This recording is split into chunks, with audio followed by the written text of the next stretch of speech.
जय सतनाम गुरु घासी बाबा के नाम।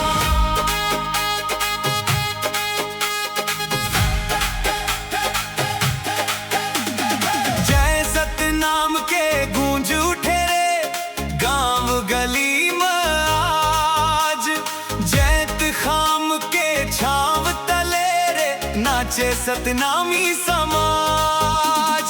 ढोल मंजीरा बाजे जोर से गुरु घासी बाबा के मेला में झूमे छत्तीसगढ़िया लाल। जय हो गुरु घासीदास बाबा। जय सतनाम सफेद झंडा लहराए रे। जय सतनाम जय सतनाम।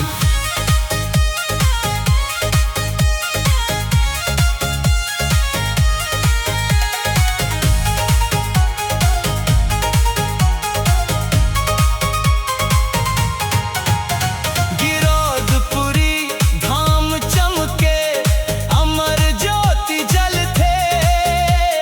सत्य अहिंसा के रास्ता बाबा दुनिया ला बतलाथे। सफेद कपड़ा पहिर के संगी पंथी नाचा नाच। डीजे वाला बीट में गूंजे सतनाम के आवाज। ओ संगी झूमव रे जय सतनाम बोलव रे। बाबा के महिमा गावत दिल ले हाथ उठावव रे। मांदर बाजे टाप टाप रे दुग्गी देखे ताल। बाबा के संदेश सुन के खुश हो जावे गाँव। नफरत मन के दूर भगा के प्रेम के दिया जलावो।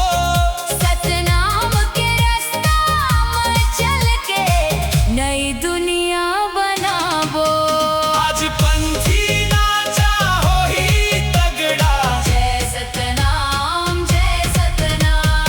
चमदा सूरज गवाही देते बाबा महान रहिन।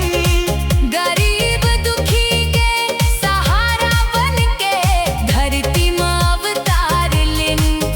गाँव गाँव में गूंजे बानी जय जयत खाम के नाम। सतनामी समाज एकजुट होके करथे बाबा प्रणाम। सफेद झंडा फर फर डोले मन में भक्ति जागे। गुरु घासी बाबा के माया सबके दिल में जागे। छत्तीसगढ़ के माटी बोले जय सतनाम के जयकारा। गुरु घासी बाबा के संदेश दुनिया भर में प्यारा। सफेद कपड़ा चमके संगी जैसे देव रंग। भंडारपुरी ले आवाज आवे सत्य के मशाल। बाबा के बताए रत्ता में। चलव संगी हर साल। जात पात के भेद मिटा के सब लगले लगावो। जय सतनाम के गाना गा के नवा बिहान बनावो। जय सतनाम के गूंज उठे डीजे बाजे रात। गुरु घासी बाबा के महिमा फैले चारों बात। जय हो गुरु घासीदास बाबा। जय सतनाम जय सतनाम। सफेद झंडा लहराए रे। जय सतनाम जय सतनाम। जय सतनाम के गूंज उठे रे गाँव गली में आज। जैत खाम के छाव तले रे नाचे सतनामी समाज। ढोल मंजीरा बाजे जोर से गुरु